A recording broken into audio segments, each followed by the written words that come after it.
한국 교회가 지키는 여러 가지 절기들이 있습니다. 부활절, 성탄절, 추수감사절, 맥주감사절, 성령 강림절 등 여러 가지 절기들이 있습니다. 여기서 예수님과 직접적으로 관련된, 모든 것이 관련되어 있지만 그런데 직접적으로 관련된 절기들 중에 대표적으로 부활절과 성탄절이 있습니다. 근데 이 두 절기는 이 절기를 지내기 앞서서 미리 마음을 모두어서 준비하는 기간을 갖습니다. 성탄절 같은 경우는 대림절이라고 해서 4주간을 주님이 초림하셨던 것을 기리고 다시 오실 재림하실 주님을 대망하는 그런 시간을 보내게 됩니다. 그리고 부활절 같은 경우는 6주간을 경건하게 구별하여서 주일을 뺀 6주간입니다. 그 기간 40일 동안 예수님의 고난과 또 십자가의 아픔과 또 부활의 영광들을 사모하며 기다리며 묵상하는 그런 시간을 갖습니다. 그런데 그 절기를 지낸 후에는 사실은 마땅히 그 날을 기억하고 기념하는 그런 시간을 잘 갖지 못하게 됩니다. 성탄절 같은 경우는 이 날이 마지막 연말에 있기 때문에 연말의 분주함과 또 연초에 새해를 시작하는 어떤 그런 것들 때문에 현실적으로 성탄절을 기념하거나 하기가 만만치는 않습니다. 주연절이라고 있지만 우리 성도들 한국교회에 그렇게 가슴 깊이 새겨져 있지는 않습니다. 이해가 되는 거죠. 현실적으로 연말 연시에 그런 분위기 속에서. 그런데 부활절은 앞에 6주간 지키는 것도 소중하지만 어떤 면에서 생각해 볼 때 부활절을 지키고 나서 부활절 당일 이후의 시간들이 더 소중한 거 아닌가, 더 기념해야 될 그런 시간들이 아닐까 하는 생각에 미치게 되었습니다. 그래서 주님이 이 땅에 부활하신 후 40일간을 계셨습니다. 그래서 그 40일간을 생각하면서 5주간 부활의 주님을 만난 사람 해서 그 5주간의 시리즈 설교를 제가 준비하게 되었습니다. 오늘 이제 두 번째 이르게 되었고요. 그래서 한번 우리 한국교회에게 어떤 권면 또 권고 건의하기는 부활절 이후에 6주간을 하나의 절기로 만들면 어떨까, 사순절 같이. 그래서 제가 생각을 해봤어요. 절기로 이름을 지으면 뭐가 좋을까? 그래서 40절은 어떤가? 주님이 이 땅에 계셨던 40일을 생각하면서 부활절 이후에 부활하신 주님을 기념하고 기억하는 40절. 근데 십자가 들어가서 약간 조금 어감이 좀 그래요. 그래서 사생절은 어떨까? 40일 동안 부활하신 주님이 이 땅에 살아계셨던 그런 절기, 사생절. 사생 결단하면서 부활의 주님을 생각하고 묵상하는, 기념하는 절기, 사생절. 좋을 것 같아요. 주연절을 따라서 주활절은 어떨까? 주님 부활하신 절기. 그런 생각까지 해보았습니다. 아무튼 이 소중한 절기에 여러분께서 우리가 부활의 주님을 만난 사람 이야기를 나눌 때에, 말씀을 나눌 때에 이 말씀이 가슴에 깊이 새겨지는 복된 시간 되시기를 축복합니다. 오늘은 두 번째, 엠마오의 두 제자, 엠마오로 내려가는 두 제자에 대한 말씀을 나누도록 하겠습니다. 예수님의 돌아가심, 예수님의 죽으심, 예수님의 죽음은 그 당시 예수님을 따르던, 예수님을 알고 있던 모든 사람들에게 엄청난 충격이었습니다. 그도 그럴 것이 너무나 젊지요? 너무나 유능하지요? 무슨 질병이 있는 것도 아니지요? 해코지할 수 있는 그런 사람들이 있었던 것도 아니지요. 마지막 공생의 3년 반, 마지막 한 주간, 그것도 고난주간 목요일에 그날 밤에 예기치 않게 체포가 되어져서 아침에 사형 판결을 받으시고 9시에 십자가에 달리시고 그날 6시에 돌아가셨으니 누군들 생각할 수 있었겠습니까? 그러니까 깜짝 놀란 거예요. 제자들이, 또 모든 사람들이. 우리도 왜 옆에서 건강했던 어떤 분들이 예고치 않게 갑자기 돌아가시면 놀라지 않습니까? 그거에 몇십 배, 몇백 배 더 충격적인 일이었던 것이지요.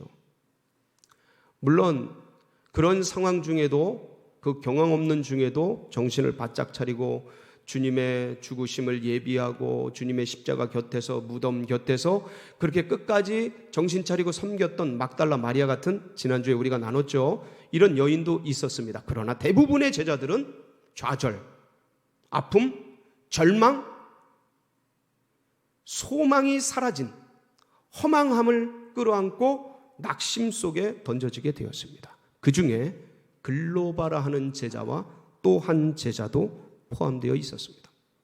이들은 예수님의 돌아가심 소식을 듣고 사흘 동안 예루살렘에 머물러 있었습니다. 그런데 사흘이 지난 이제 이 말씀의 본문이 진행되는 이날 떠나기로 결정을 한 것이었습니다.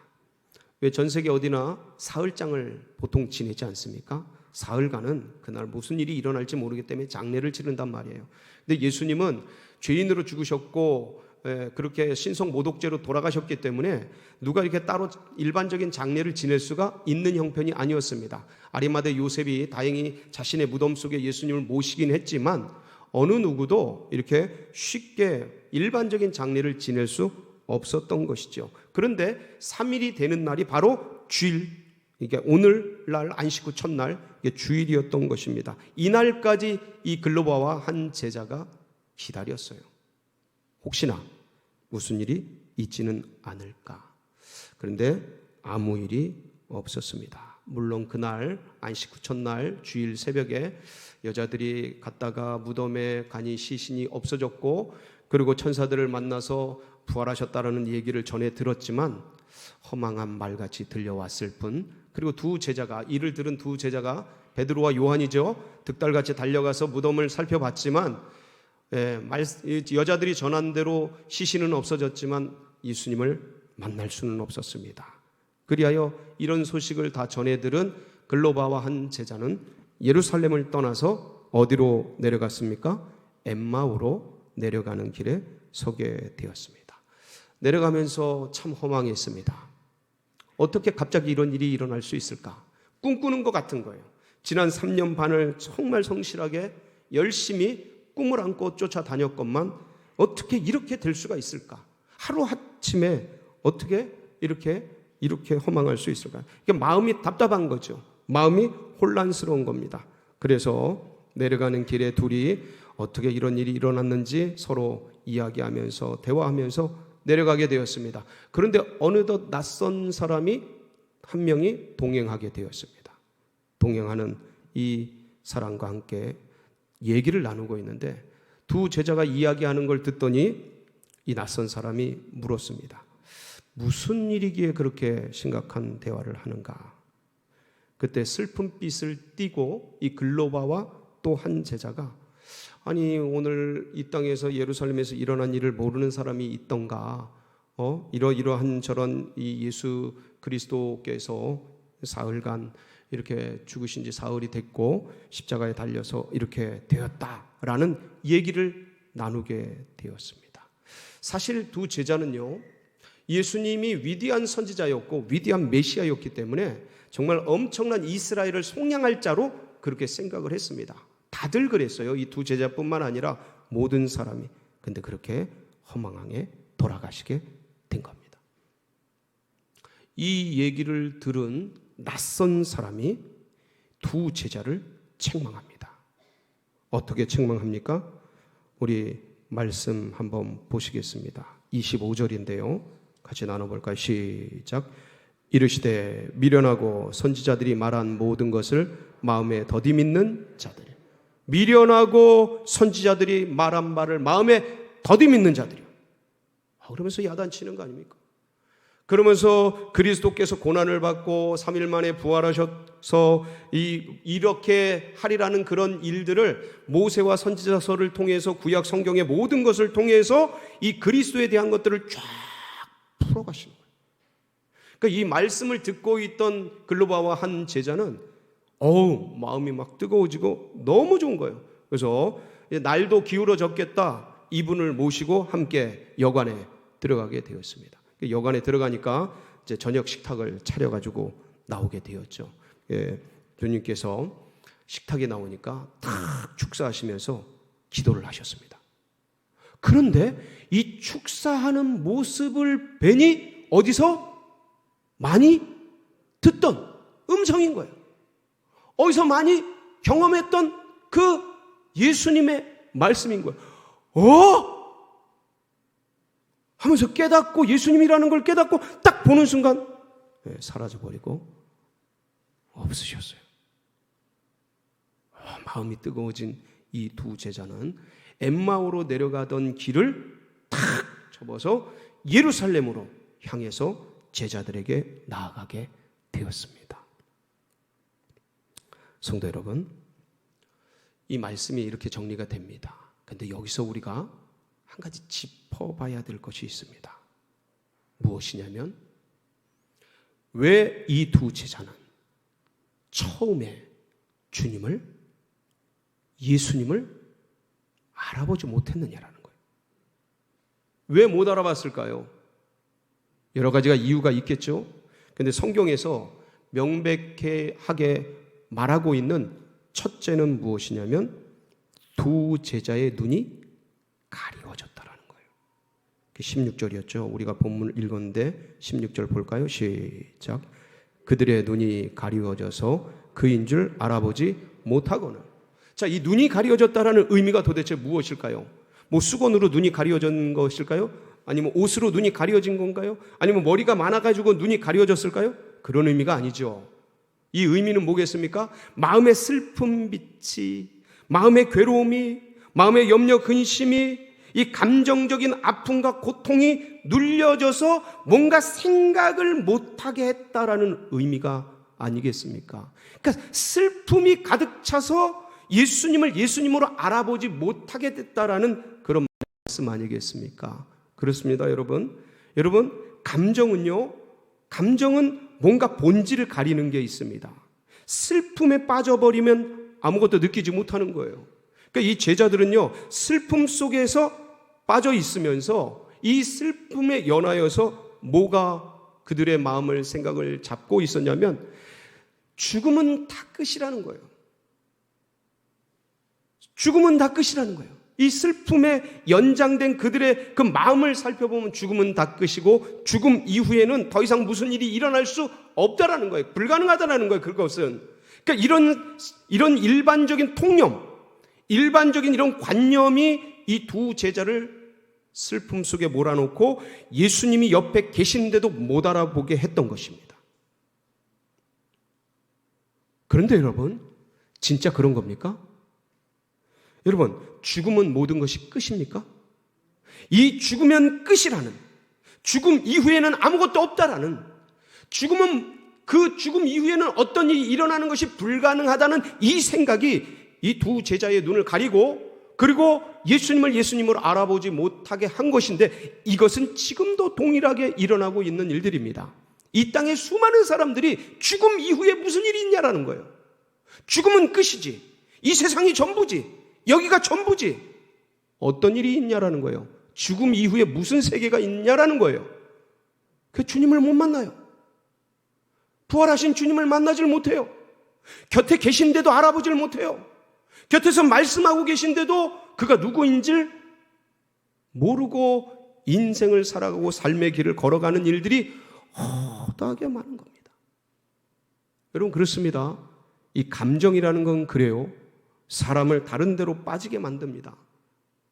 그래서 못 알아보게 만들어요. 우리도 혹시 행여나 이 세상의 염려, 근심, 걱정, 두려움, 불안들, 이런 세속적인 재리의 염려, 이런 것들이 우리의 마음을 딱 사로잡으면 주님을 믿고 주님께 예배드리며 이 땅을 살아가고 주님을 곁에 모시고 부활하신 주님을 의지하면서 살아가야 되는 인생인데, 곁에 계신데도 계신 줄 모르고 염려, 근심, 걱정에 빠져서 그 불안과 두려움 속에서, 이 재리의 염려 속에서, 그 아픔 속에서, 그 슬픔 속에서, 그 고통 속에서 그렇게 지내갈 수가 있다라는 것입니다. 두 제자가 지금 그런 거예요. 감정에 사로잡힌 거예요. 슬픔에 사로잡혀서 주님을 알아보지 못하고 있는 겁니다. 두 번째는 왜 못 알아봤습니까? 주님의 말씀을 잃어버린 겁니다. 잊어버린 겁니다. 여러분, 생전에 주님께서는 신중하게 제자들에게 내가 죽은 다음에 사흘 뒤에 부활하실 것에 대해서 여러 번 고지를 하셨습니다. 공개적으로 공식적으로 말씀을 하셨습니다. 마태복음 16장 21절 한번 읽어보실까요? 시작. 이때로부터 예수 그리스도께서 자기가 예루살렘에 올라가 장로들과 대제사장들과 서기관들에게 많은 고난을 받고 죽임을 당하고 제3일에 살아나야 할 것을 제자들에게 비로소 나타내시니라. 이게 가이사라 빌립보의 그 사건 중에서 첫 번째 주님께서 죽으신 후에 사흘 만에 부활하실 것을 고지하신 말씀하신 부분입니다.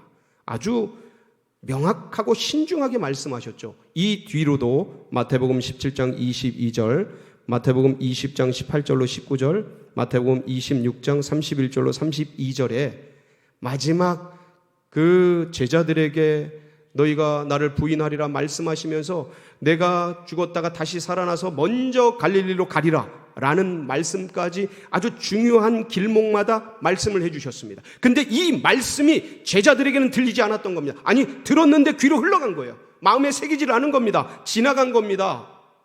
주님의 말씀 한마디 한마디가 얼마나 소중하고 귀중한데 이 보석 같고 보물 같고 진주 같은 이 말씀들을 그냥 흘려보낸 겁니다. 이 말씀이 지나쳐지니 이렇게 주님이 곁에 계시고 주님이 부활하셔서 옆에서 대화하고 있고 대화하는데 딴 데 보고 하진 않지 않습니까? 서로 얼굴을 보면서 멈춰서서 대화한 거니까요. 알아보질 못하는 겁니다. 말씀이 없으니까. 여러분, 그런데 이 두 제자만 말씀을 잃어버리고 말씀을 이렇게 가볍게 여기고 그렇게 지내고 있습니까? 그렇지 않습니다. 저도 지난 날을 돌아보건데요. 여러분, 제가 서울제일교회에 와서 제일 감사하고 기쁜 게 뭔지 아십니까? 여러분을 알게 된 것도 감사할진데 다른 어떤 것보다 말씀을 가까이 연구하고 깊이 팔 수 있는 시간을 갖게 돼서 그게 내 생애 중에서 가장 고맙고 감사한 겁니다. 서울제일교회 와서. 그 전에도 성경 말씀을 읽었죠. 저 중학교부터 열심히 읽었습니다. 검정고시 하면서 정말 열심히 읽었습니다. 그런데 그렇게 열심히 읽고 또 여러 가지로 연구하고 그랬지만 이 말씀 자체가 나에게 생명이고 진리고 이 말씀이 정말 경외하는 그런 마음으로 그렇게 했던 것 같지는 않습니다. 열심히 읽었어요. 봤어요. 그런데 이 말씀을 그렇게 경외함으로 한 것이 아니었던 거예요. 어떤 면에서는 좀 비상적인, 뭔가 좀 관념적인, 그러니까 이게 생명의 말씀으로 저에게 다가왔던 게 아니고 은혜의 말씀이고 고마운 말씀이고 감사한 말씀인데 이걸 막 하나하나 그렇게 파고 막 귀히 여기고 그랬던 것이 아니고 그냥 스쳐 지나갔던 그런 말씀들이 굉장히 많았습니다. 여기 와서 연구를 하면서 지금 점점 이 한마디 한마디 조사 하나하나 문맥에 따라 이 예수님이 왜 이렇게 말씀하셨는가가 얼마나 소중한지 얼마나 귀중한지 이게 느껴지고 있습니다. 그냥 지나쳤던 거예요. 그동안 은혜의 말씀이고 고마운 말씀인데 지나쳤던 거예요. 이 두 제자, 글로바와 한 제자도 그랬던 겁니다. 주님이 말씀하셨어요. 듣지 않은 건 아니에요. 흘러간 거예요. 지나친 거예요. 간과한 거예요. 가볍게 여긴 거예요. 그러니 부활의 주님이 곁에 계신데도 못 알아봐요. 알질 못해요. 나하고 상관이 없어요. 세 번째는 못 알아본 이유. 세 번째는 이들이 그럼 도대체 어디에 빠져 있었던 거예요? 세속적 욕망에 빠져 있었던 것입니다. 여러분, 이 글로바와 한 제자뿐만 아니라 엠마오로 내려가는 이 두 제자뿐만 아니라 주님을 쫓는 대부분의 제자들이 주님을, 메시아를, 그리스도를, 예수를 만나서 기쁘고 감사하고 영적 구원을 얻은 거 고마웠고 구원의 은총 감사하지만 이 땅에서의 세속적 입신 양명의 꿈을 버리지 않고 같이 가지고 있었습니다. 이 세속적 야망이 주님의 말씀을 가린 것이고 슬픔 속에 있게 한 것이고 주님의 역사를, 부활하신 주님을 제대로 볼 수 없도록 만들어 갔던 거예요. 그러니까 베드로는 주님이 내가 이번에 올라가서 대제사장들에게 고난을 받고 죽었다가 3일 만에 부활하리라는 말씀을 들었을 때 오히려 항변하면서 붙들고 그러면 절대 안 됩니다. 이게 진짜 예수님을 건강을 염려하고 생명을 염려해서 그랬던 것일까요? 그렇지 않아요. 당신이 고난받고 당신이 죽으면 우리는 어쩌라고, 나는 어쩌라고. 가족 버리고 친지 버리고 다 버리고 주님 그동안 3년 반 동안 열심히 따라온 나는 뭐가 되라고 라는 세속적 야망, 입신양명의 꿈, 이 땅에서 한자리 하고자 하는 그런 꿈틀거리는 자기 욕심, 자기 자아, 이런 것들이 가득하게 있었던 것이죠. 두 제자도 마찬가지입니다.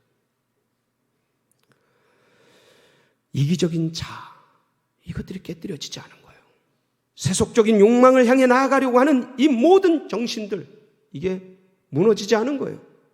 출애굽한 백성들이 고난만 남은 애굽으로 돌아가려고 했던 그 애굽의 정신들, 노예 근성들, 바벨론, 이 세상이 짜놓은 바벨론 시스템, 이방인의 풍속을 쫓았던, 그래서 죄는 용서받았지만 죄의 근성 가운데 여전히 있었던 그 정신들, 이 땅에서 성공하고자 하는 그 마음들, 세속적 욕망들이 곁에 예수님이 부활하셔서 있음에도 불구하고 못 알아보게 하는 거예요.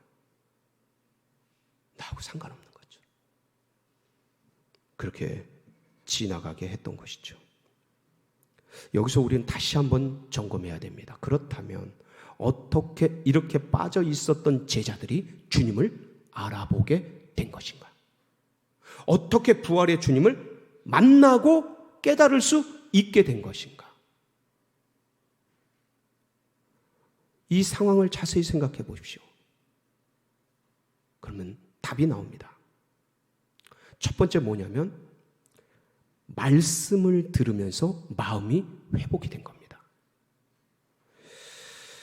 여러분, 이 제자들은 슬픔과 좌절 속에, 그런 허망함 속에 길을 걸었단 말이에요. 그 예수님과 동행을 하면서, 예수님인지 못 알아봤죠. 낯선 사람으로 알아봤어요. 그냥 길 가는 나그네로 생각을 했죠. 근데 예수님이 동행을 하시면서 이 제자들에게 아까 그 책망을 하시고 말씀, 이 모세와 선지서와 이 구약 성경의 메시아, 곧 그리스도에 대해서 설명하고 그분이 어떻게 되리라고 하시는 그 말씀들을 쭉 풀어갑니다. 그때 그 말씀을 들었던 두 제자의 마음이 어때졌다고요?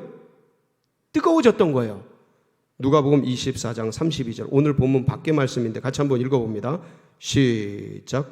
그들이 서로 말하되 길에서 우리에게 말씀하시고 우리에게 성경을 풀어주실 때에 우리 속에서 마음이 뜨겁지 아니하더냐 하고, 말씀을 풀어주실 때, 성경을 풀어주실 때, 모세 오경을 풀어주실 때, 선지서를 풀어주실 때, 시편과 수많은 그 역사서를 풀어주실 때 그 마음이, 심령이 뜨거워졌던 거예요.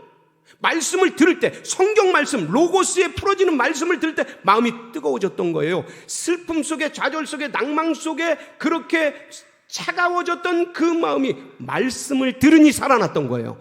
회복이 됐던 거예요. 일어났던 거예요. 뜨거워졌던 거예요. 이 말씀이 그런 말씀 되시길 축복합니다.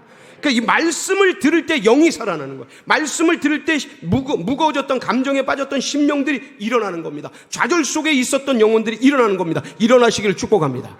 그러니까 이 마음 염려 근심 걱정, 말씀을 들을 때 마음이 새로워짐으로 변화를 받아 하나님의 역사를 보게 하는 거예요. 말씀이 그 영혼을 살리고 일으켰던 것이죠. 여러분, 말씀에는 이런 힘이 있습니다. 그러니까 이 말씀을 아주 집요하게 읽고 묵상하고 암송하고 연구하는 우리 성도님들 되시길 바랍니다. 베레아 성도들이 그래서 복을 받았잖아요. 이 말씀이 그러한가 아니한가, 예, 철저하게 뜯어보면서 아주 그냥 묵상하면서 사골국물 우려내듯이 그렇게 이 로고스의 말씀이 여러분의 양식이 되시기를 축복합니다. 이 영혼, 이 말씀을 들으면서 두 제자의 영혼이 깨어났던 거예요. 자, 그리고 두 번째 뭡니까? 주님께서요, 성경 말씀을 풀어주실 때 이들이 몸이 뜨거워졌어요.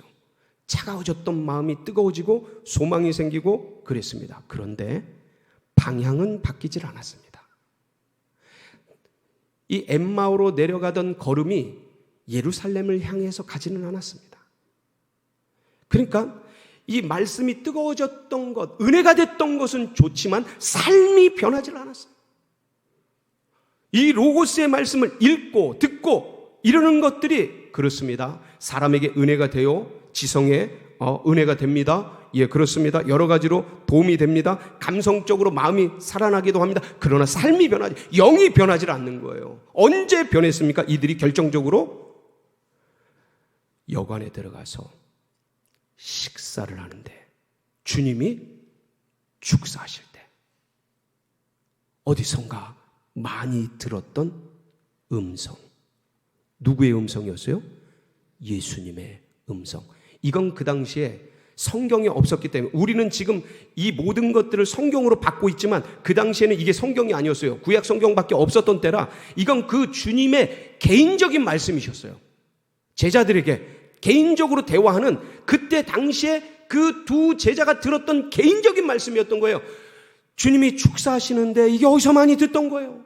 지난 3년 반 우리 주님이 얼마나 드시는 걸 좋아했습니까? 같이 어울리면서 그러면서 제자들에게 나누면서 먼저 축사하시고 5병이었대 7병이었대 말씀하시고 축사하셨던 그 음성, 예수님의 음성이었던 거예요. 익숙했던, 평소에 듣던, 개인적으로 듣던 바로 그 말씀이 들려온 거예요. 나에게 말씀하시는, 내게 개인적으로 말씀하시는 그 음성, 레마의 음성이 들려온 겁니다. 이때 제자들은 비로소 주님이시라는 걸 깨닫고, 부활하신 주님이시라는 걸 깨닫고 영으로 안 거예요. 그때 비로소. 그래서 눈이 열리면서 예수님인 걸 아는데 사라져버린 거예요. 이렇게 깨달으니 눈이 안 보여도 그들은 소망이 생기고 기쁨이 생기고 지금 좌절과 아픔과 엠마오로 가는 그 낙향하는 그 걸음에서 여러분 성경 말씀을 자세히 보세요. 그날 저녁 저물었는데 바로 일어나서 예루살렘으로 뛰어 올라갑니다. 삶의 방향을 바꾸는 거예요. 인생의 방향을 바꾸는 거예요. 엠마오에서 예루살렘으로 유턴하는 겁니다. 뭐가요? 레마의 음성을 들을 때. 사랑하는 성도 여러분, 이 로고스의 말씀도 열심히 읽고 묵상하고 암송하지만 이 말씀을 읽으면서 상황 속에서 주님을 예배하면서 삶의 고난 속에서 여러 가지 속에서 주님의 음성을 개인적으로 듣는 은혜가 있길 축복합니다. 이 레마의 음성이 영혼을 바꾸는 겁니다. 예, 이 주님이 말씀하시는 음성을 들을 때 영혼은 살아나는 거예요. 이들이 드디어 그 삼엄했던 예루살렘으로 거침없이 설레는 가슴을 끌어안고 올라가지 않습니까? 이게 영적인 파워입니다. 이게 영과 영이 교감하는 은혜입니다. 여러분 오늘도 이 음성을 붙들고 이 심령의 마음에 이 예수 그리스도의 말씀을 붙들고 세상에 나아가서 승리하고 영광 돌리는 우리 복된 성도님들 되시길 주의 이름으로 축원합니다.